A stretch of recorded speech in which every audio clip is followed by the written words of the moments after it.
구독자 여러분 안녕하세요. 저는 44살 여성이에요. 저와 동갑 남편은 최근에 국내 10위 안에 드는 한 엔터테인먼트 회사 대표로 취임했는데요.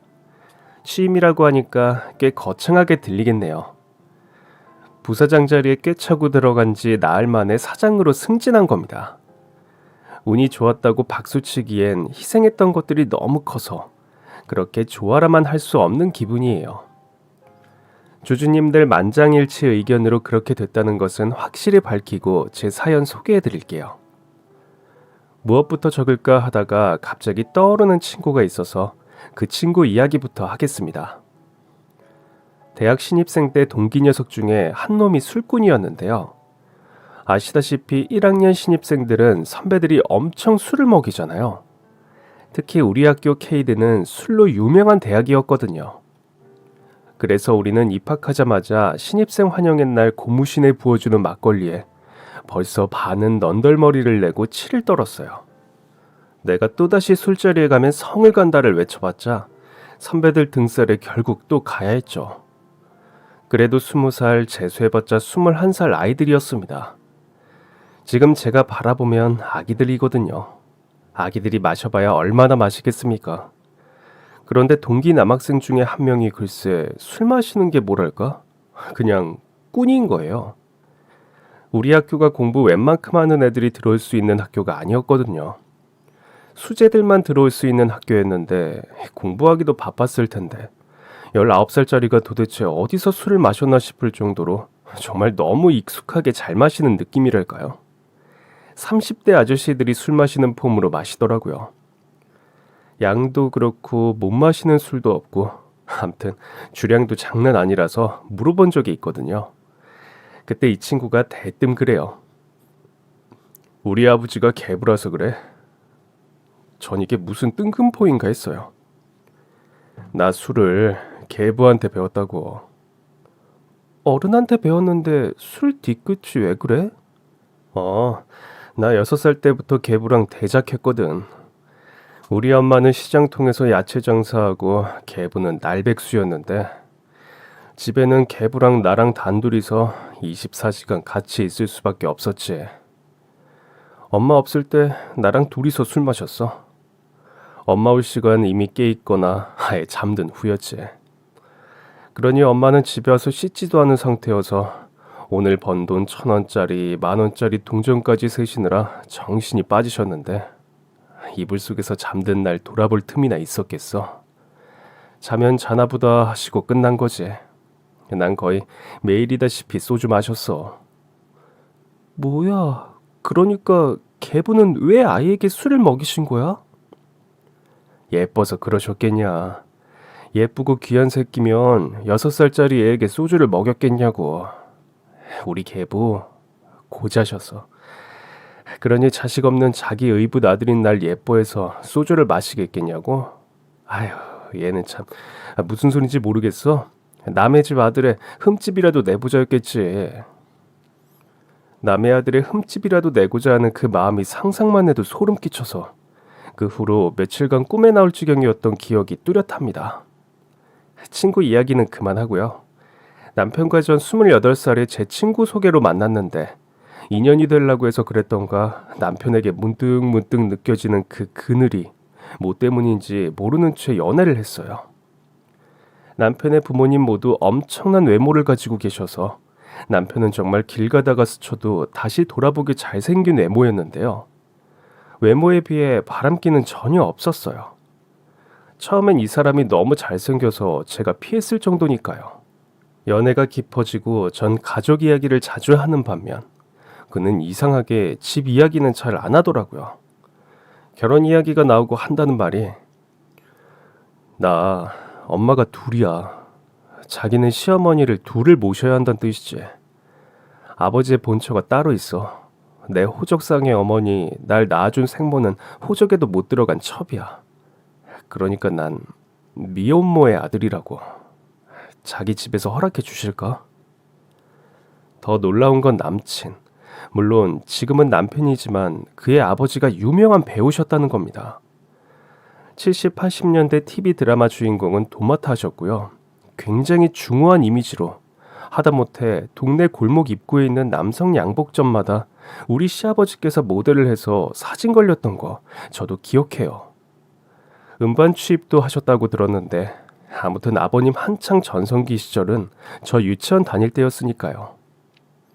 당시 TV 광고부터 해서 몸값이 최고셨던 제 시아버지는 당시 벌어들인 돈으로 음반 녹음하는 작은 스튜디오를 사신 걸 시작으로 지금의 연예 기획사까지 오게 된 거라고 하시더라고요. 물론 본처에게서 낳은 큰아들에게 기획사를 물려주셨고 제 남편에겐 작게 따로 또 운영하시던 모델 에이전시를 물려주셨습니다. 그거라도 물려받았으니 감사해야지 어쩌겠어. 큰 집에서 아무것도 안 주려고 하면 못 받는 거지 할 수 있어? 좋게 생각하자고. 난 그냥 좋기만 하다. 아버님 돌아가신 건 4년 되었는데요. 우리 친시어머님은 끝까지 참 불쌍하게 사셨죠. 아버님이 우리 친시어머님을 아무리 마음으로 여기셔도 사람으로의 기본적인 도리를 저버리지 않는 분이라 본처처럼 그래도 자리를 확실히 해주셨거든요. 그렇다고 우리 시어머님이 본처 자리 넘볼 사람이라서 그러신 건 아니에요. 우리 친시어머님 일평생 그늘에 숨겨져 살아야 하셨어요. 그 시절 첩이야 뭐 다 그런 거 아니겠습니까? 집안 행사에 얼굴도 못 내밀었으니까요. 우리 시아버지하고 시어머님 첫 만남은 아버님이 여자대학교에서 드라마 촬영하다가 그 대학 학생인 우리 친시모님을 만나셨대요. 이미 유부남이셨는데도 17살 어린 시모를 그렇게 좋아하셨나 보더라고요. 시모님이 엄청 예쁘시거든요.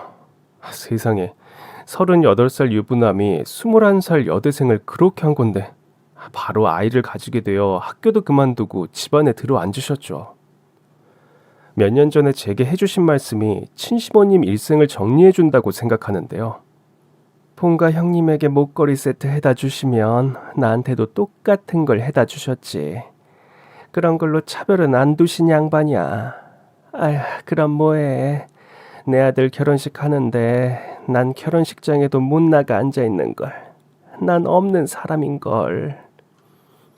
말씀이 맞아요. 저 결혼식 때 큰어머님께서 혼주 자리에 앉으셨으니까요. 시아버님 돌아가시고 시아주버님이 본가 큰어머님 댁 옆으로 이사를 가셨고 저희는 친시모님을 모시고 살았습니다.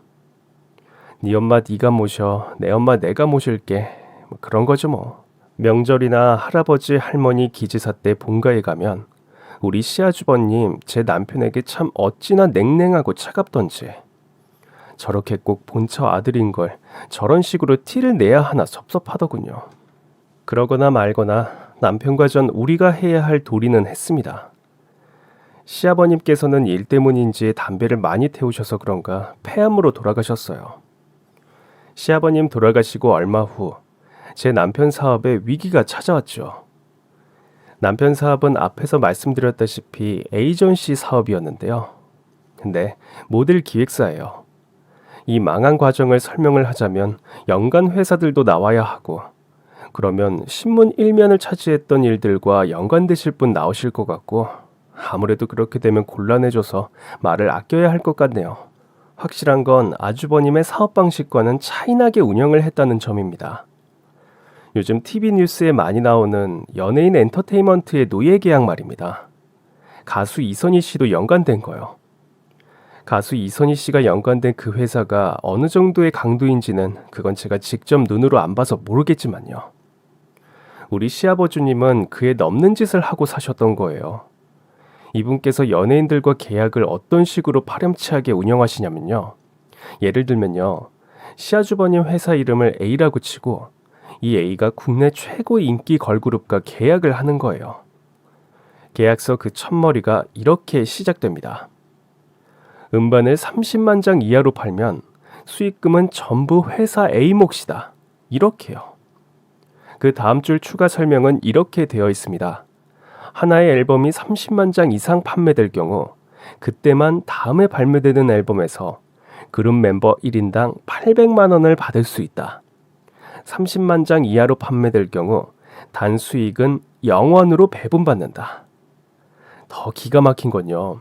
앨범을 30만 장 이상을 팔아도 그 다음 앨범 낼 때 수익을 정산하는 걸로 한다는 거죠. 당장 주지 않는 거예요. 왜 그러냐고요? 앨범 대박 나면 여기저기서 몸값 올려 부를 거 아닌가요? 그거 못 가게 하려고 그렇게 하는 거예요. 그뿐인 줄 아세요?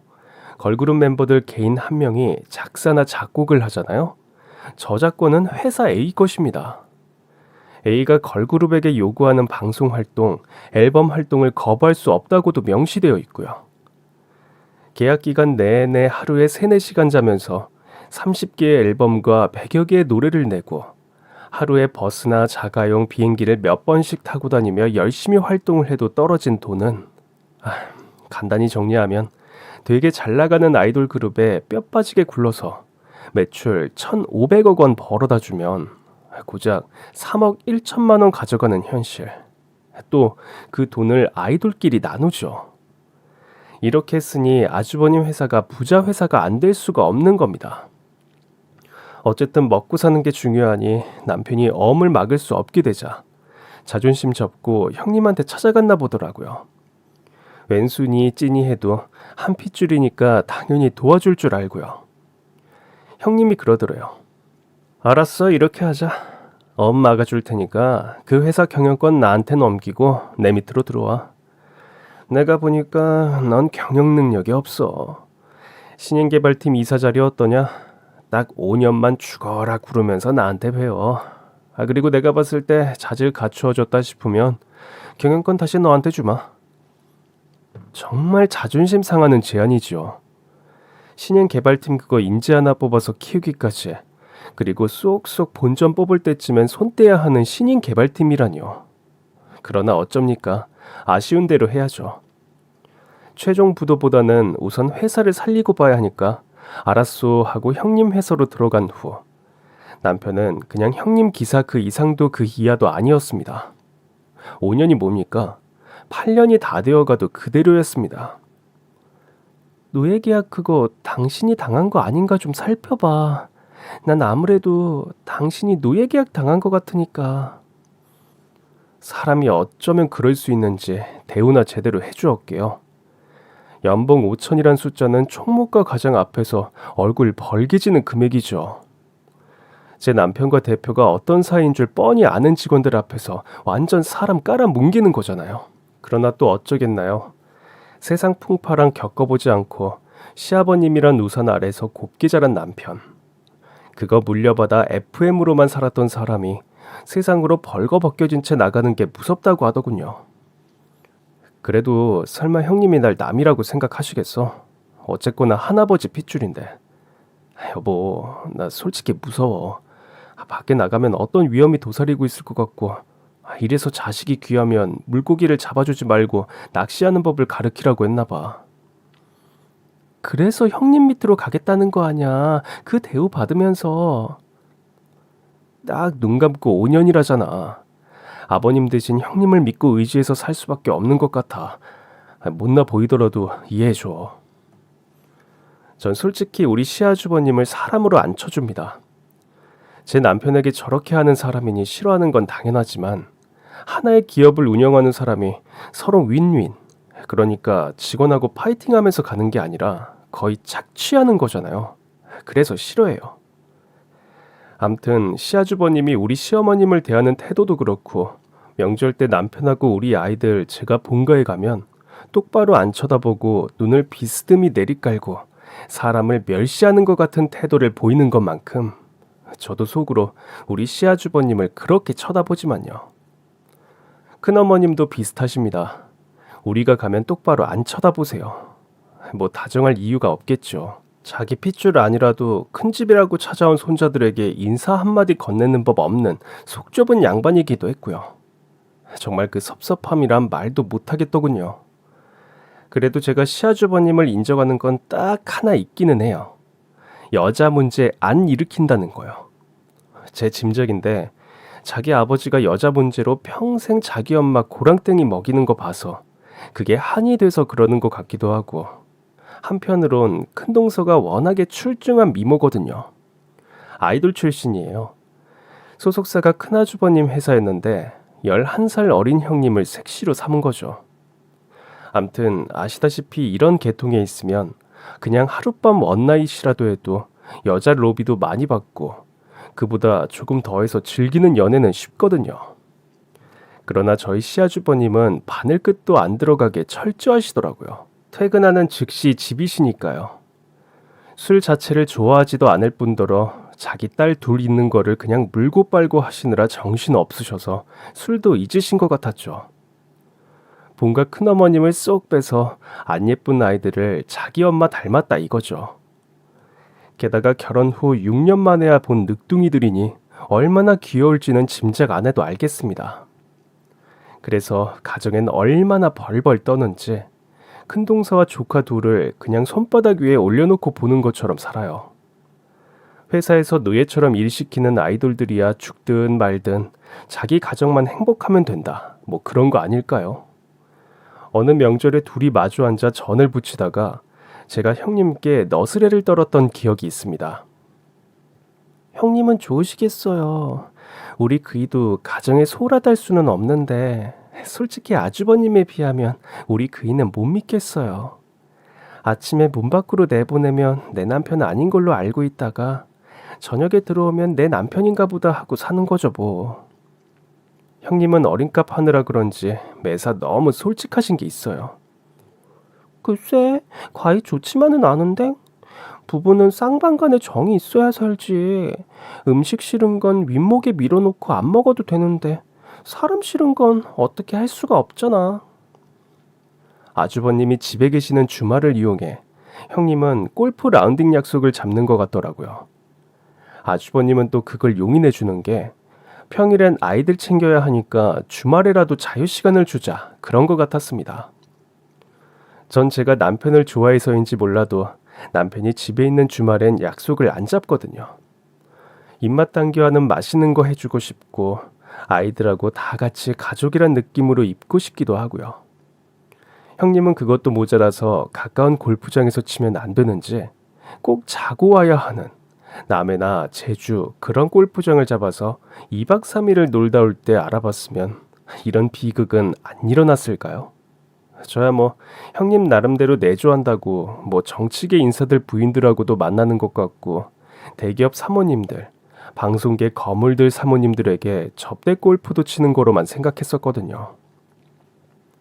형님, 저도 골프를 배워볼까요? 형님이 죽자사자 하시는 거 볼 때면 얼마나 재밌으시면 그러실까 궁금해요. 있잖아 동서, 골프의 유일한 단점이 있는데 너무 재밌다는 게 단점이야. 배워.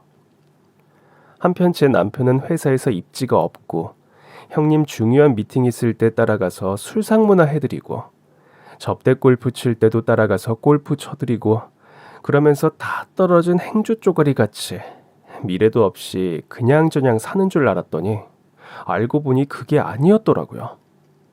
글쎄 이 사람이 회사 주주들이 눈 튀어나올 만한 대박을 친 겁니다.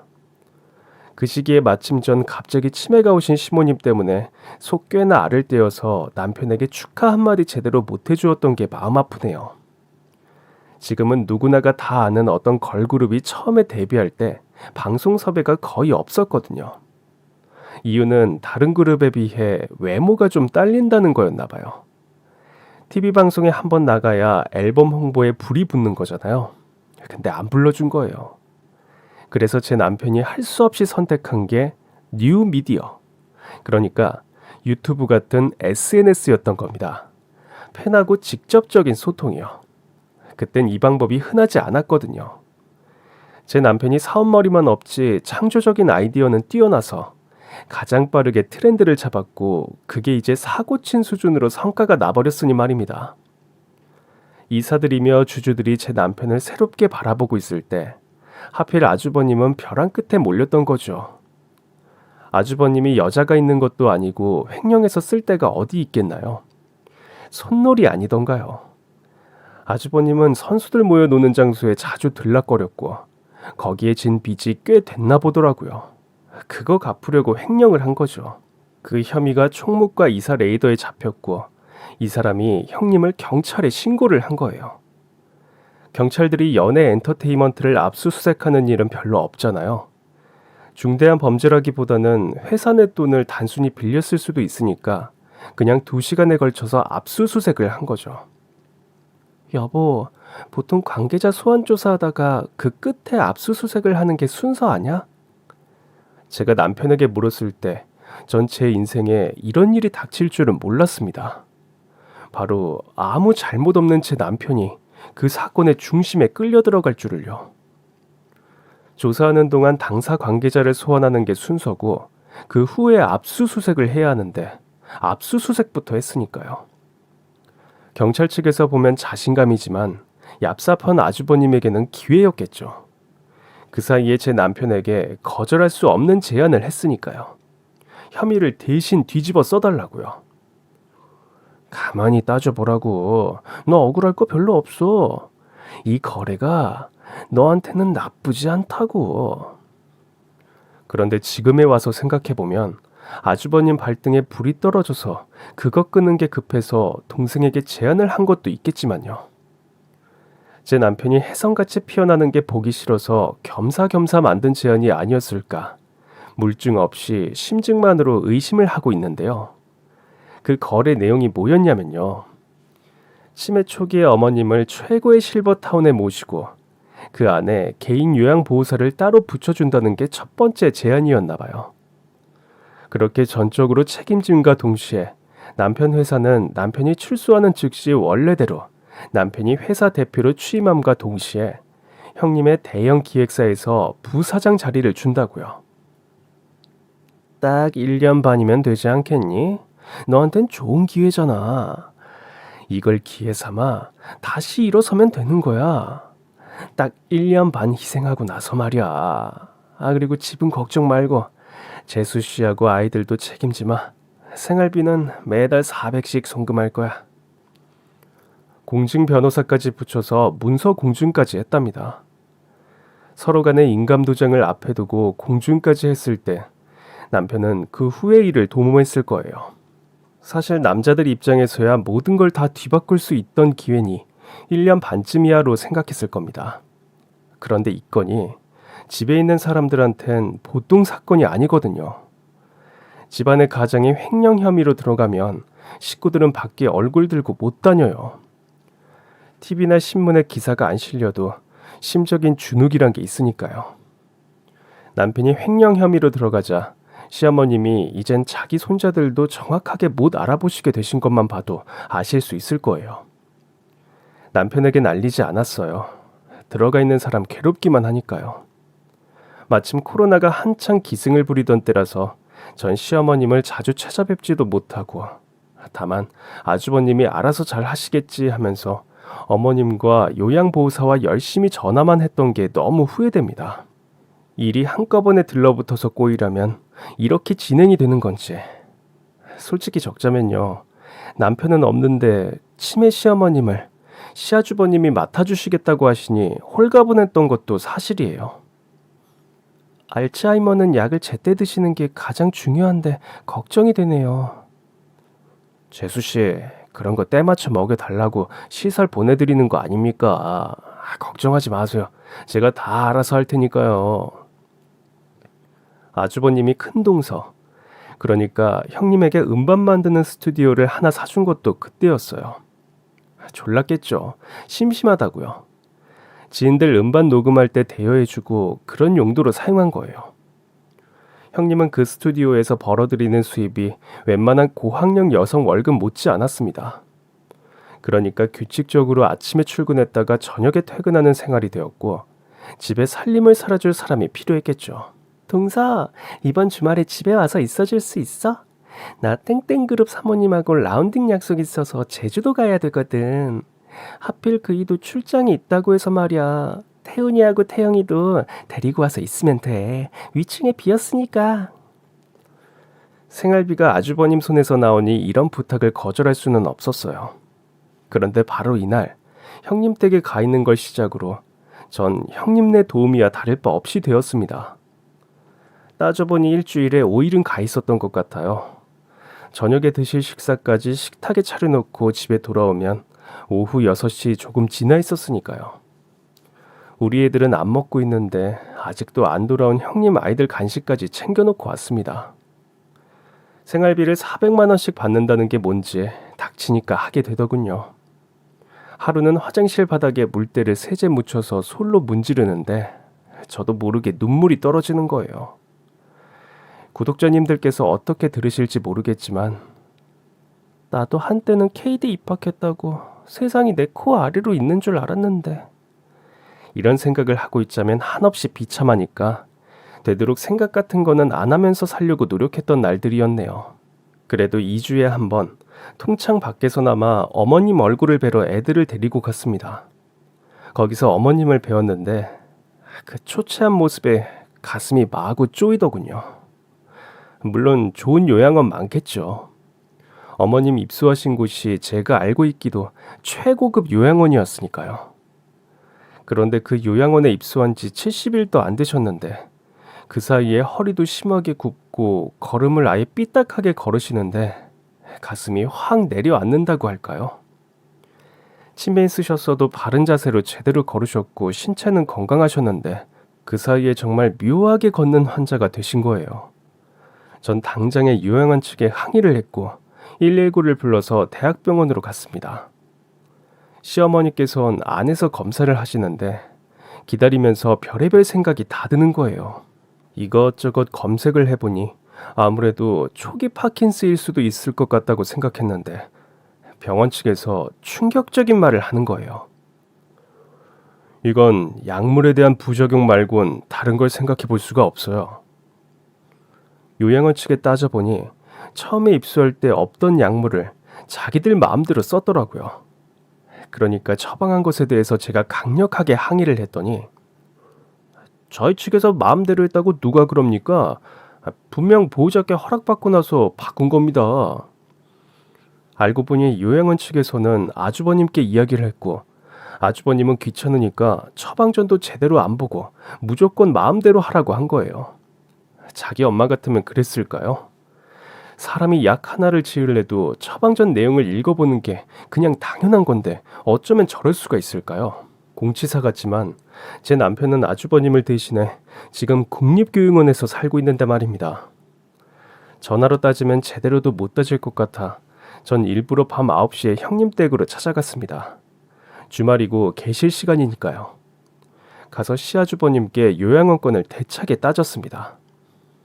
아주버님, 글쎄 자신 없으면 맞지를 마셨어야죠.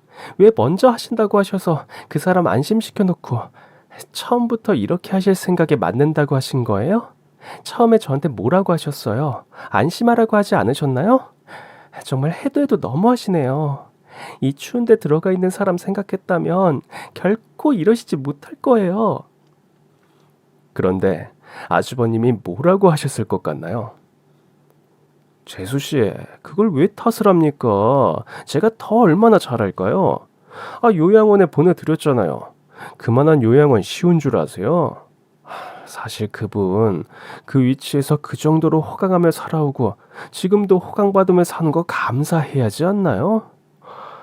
우리 어머니 생각하면 그쪽으로 고개도 안 돌리고 싶은 게 제 마음이에요. 윗세대 일을 생각하면 그 심정 이해가 안 됐던 것은 아니에요. 그렇지만 우리 남편 일이 그 중간에 있는데 이럴 수는 없다는 생각뿐이었어요. 남편이 아주버님 당신을 대신해 들어가는 조건으로 어머님 일이 걸려있지 않았나요? 어쩌면 사람이 저렇게 뻔뻔하고 들어갈 때 다른 말 나올 때 다른 말을 할 수 있을까요? 요양원에서 이런 약물 정도 시행착오는 사실 어디서나 번번할 거예요. 원하시면 집으로 모시고 나오세요. 제가 요양보호사 따로 붙여드릴게요. 그럼 제가 네, 어머니 모시고 나올게요. 붙여주세요. 해야 하는 건데 저도 사람인지라 그런지 그러질 못했어요. 남편 없는 치매 시어머니 시집살이에 말처럼 쉬운 건 아닐 거라는 예감 때문에요. 아마도 제가 쉽게 대답하지 못할 걸 알고 저렇게 말했을 거라 생각하니 더욱 약오르고 억울하더군요. 며칠 후 알게 된 또 다른 사연은 저를 분노하게 했습니다. 도대체 시아주버님은 제 남편에게 무슨 짓을 한 걸까요? 며칠 후 형님 댁으로 출근해 서재방을 치우다가 청소기가 쓰러지는 바람에 책장을 건드렸는데요. 책장 맨 위칸 서류 넣는 파일이 쏟아져 내린 틈. 거기에서 토지 매매 계약서 한 부가 눈에 띄는 거예요.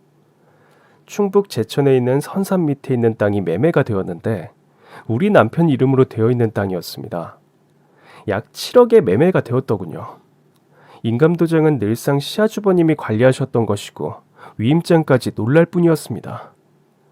매매된 때는 제 남편 사업이 부도를 앞둔 때였어요. 그때 그 땅의 존재만 알았다면 남편은 시아주버님 회사로 들어가지도 않았을 거예요. 당당한 내 재산이 있는데 이를 이렇게 만든 아주버님의 의도가 의심스러울 뿐이었어요. 그날 전 잠 한숨 못 잤습니다. 이걸 따지고 들자니 남편이 출소하려면 5개월 남았는데 괜히 건드려서 더 터뜨릴 것 같고 참자니 우라통 터지고 정말 잠 못 자고 꼬박 세웠네요. 다음날 출근을 늦게 하고 시아주버님 회사로 찾아갔습니다. 대답이 듣고 싶었으니까요. 아주버님, 어떻게 된 건지 알고 싶어요. 그 땅 있었으면 그이 이렇게 되지 않았어요. 그게 억울하면 소송하십시오. 소송해서 이기시면 얼마든지 돌려드리겠습니다. 그 땅을 팔아서 재수 씨 남편 회사 엄마갔어요. 이게 말입니까? 방구입니까? 기가 차서요. 어음 막을 거였으면 남편 손 거쳐서 했어야 하는 거고 그렇게 막았으면 남편은 아주버님 밑에 들어오지도 않았겠죠.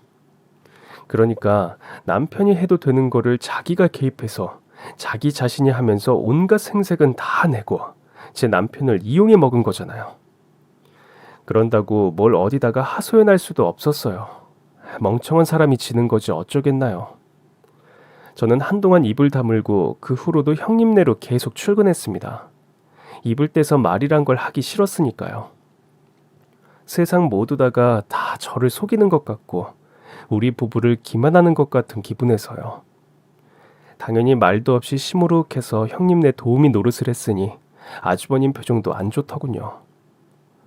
얼마 후 형님이 애들 떼어놓고 보드를 타러 간 다음날 아침 시아주버님이 저를 경찰에 신고하는 일이 발생했습니다.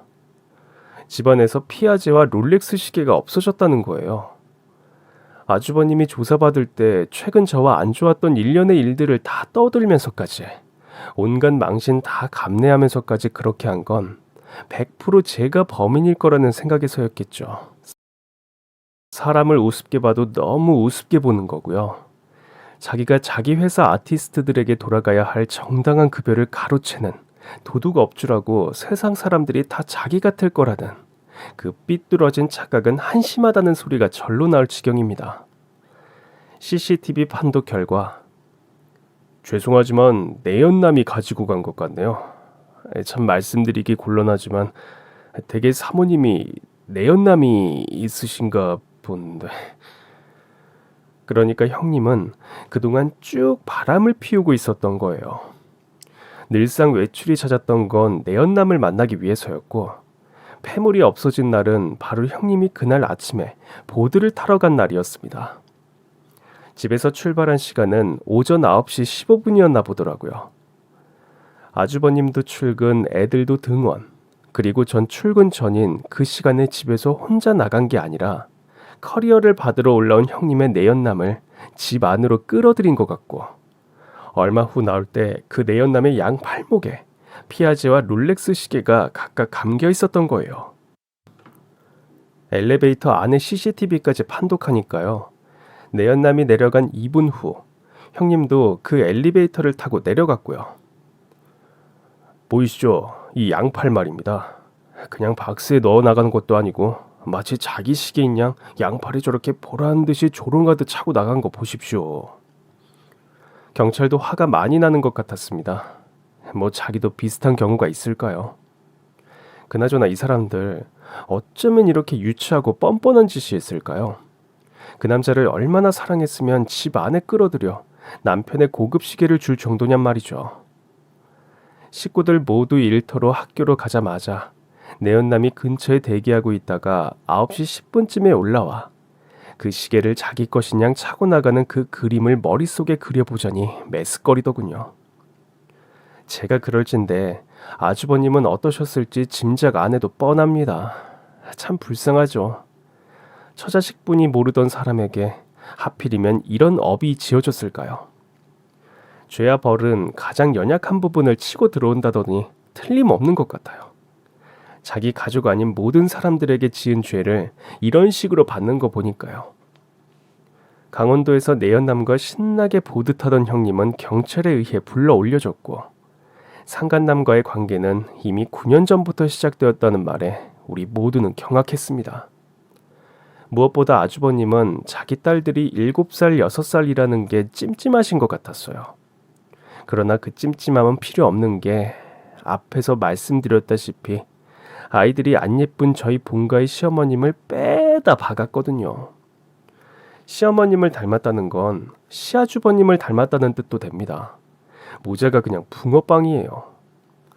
그러나 아내의 9년에 걸친 외도는 아주버님이 감당하기엔 너무 컸나 보더라고요.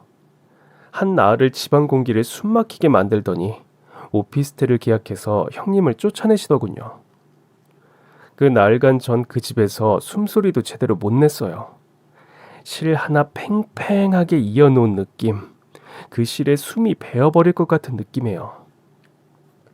당장에 이혼하고 싶지만 애들을 봐서 우선은 좀 생각 좀 해보자고. 같이 붙어 있어봤자 서로 간의 지옥일 테니까 나가 있어. 오피스텔 사용료 내가 직접 다 낼 테니까 이 카드로 생활하고, 그리고 100만 원 넘으면 그날로 카드도 뺏을 테니까 그런 줄 알고 있고, 또 내 귀에 더러운 소리 들어와도 위자료 한 푼 없이 이혼이니까 몸가짐, 행동가짐, 말가짐 똑바로 하면서 지내. 그렇게 알고 나가라고. 애들 보고 싶어도 참아. 머리칼도 보이지 말고 죽은 듯이 살아.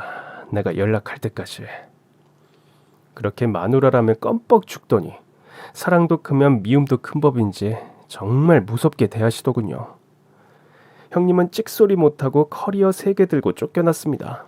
시아주버님의 거친 생각과 그 불안한 눈빛과 그걸 지켜보는 그건 아마도 전쟁 같은 꿀잼. 저 자신을 생각할 때 제가 그렇게 천격은 아님에도 이 상황을 지켜보는 맛이 쏠쏠하더군요. 남의 눈에 모나게 하면 자기 눈에 뭐가 난다는 말도 어쩌면 이렇게 딱 들어맞을까요? 정말 세상엔 어떻든지 공짜는 없습니다. 전 신나게 형님 댁을 들락였습니다. 우선 조카들을 케어해야 했으니까요. 그래서 짐을 싸서 우리 애들 데리고 형님네 집으로 들어갔어요. 무엇보다 아주버님 괴로워하는 얼굴 좀 실컷 보고 싶었으니까요. 남편 출소할 날 얼마 안 남았는데 그 전에 아주버님 세어가는 낯짝 좀 실컷 봐두려고요. 역시 기대가 크면 실망은 없더군요. 술도 안 하던 양반이 각종 위스키부터 압생트까지 다양하게 퍼잡수시는 거예요. 저는 더 많이 드시라고 안주를 열심히 만들어댔습니다.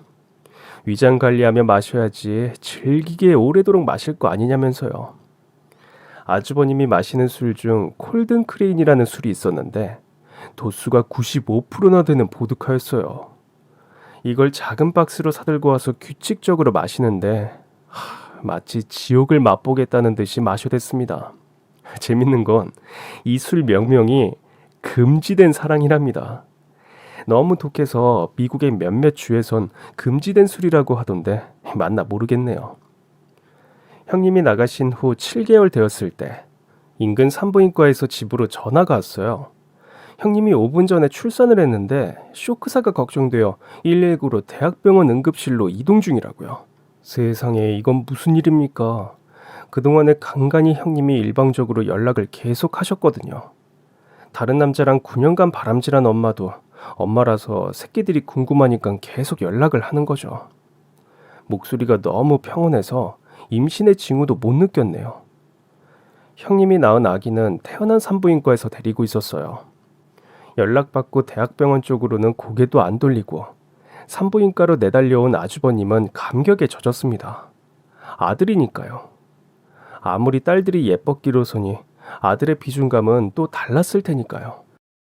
아주버님께서는 퇴원 절차를 밟다가 문득 유전자 검사는 해봐야겠다는 생각이 들었나 보더라고요. 그 전에 우선 혈액형을 물었더니 혈액형만 봐도 아주버님 아들이 아니었습니다. 아주버님 A형, 형님 A형, 아기는 B형이었어요. 그래서 아기를 병원에 둔 채 유전자 검사를 시작했고 당연히 친자 아님으로 나와서 병원에 아기를 그대로 방치한 거예요. 병원에선 애를 빨리 데려가라고 연락을 해대고요. 여러분 아시나요? 배우자가 바람핀 상간녀 상간남이랑 낳은 자식이라도 아직 혼인관계 유지 중이면 그 아이는 법적으로 내 아이라네요. 상대 배우자가 사망해도 이 아이는 내 아이인 겁니다.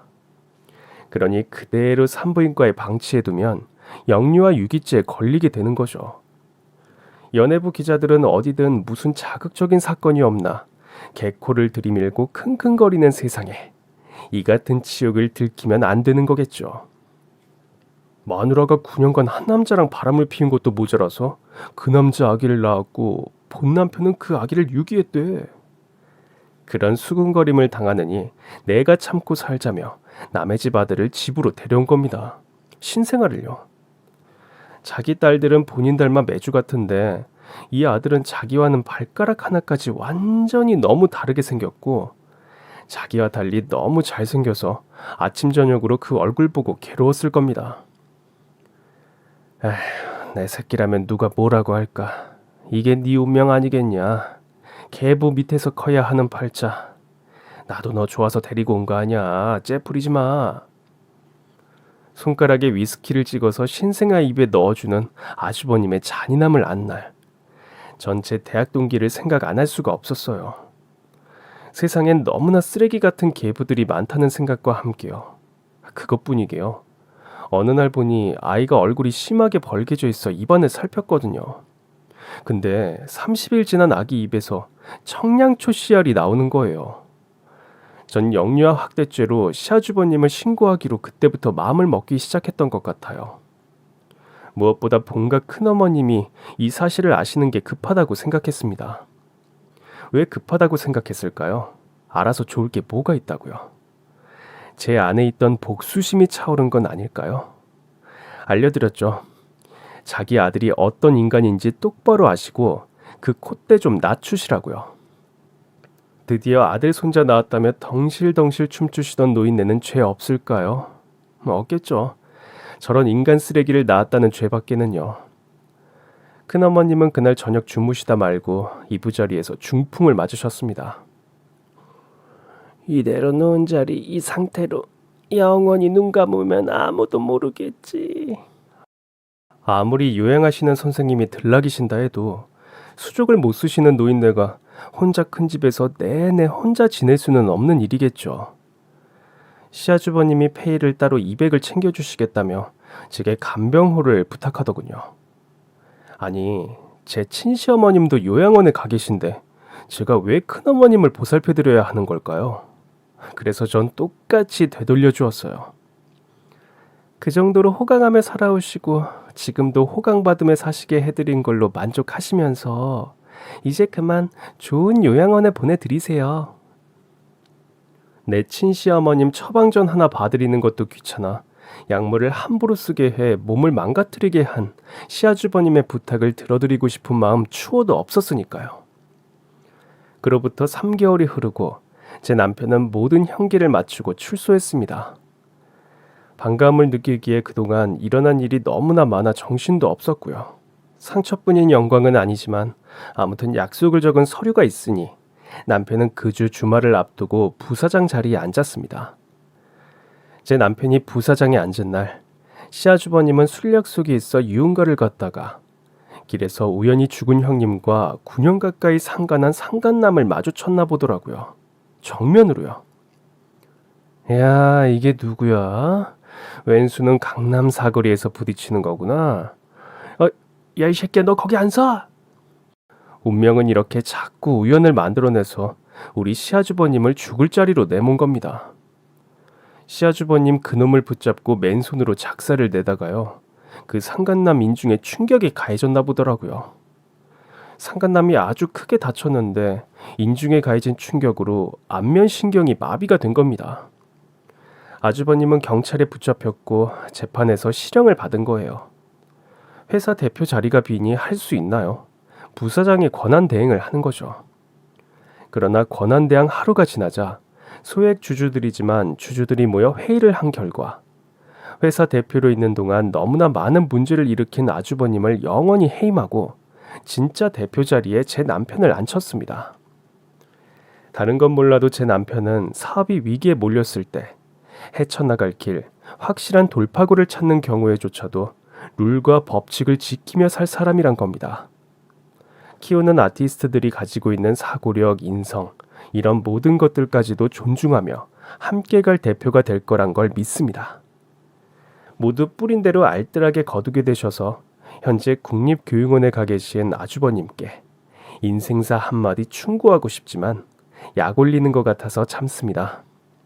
그럼 구독자 여러분, 제 긴 사연 들어주셔서 정말 감사합니다.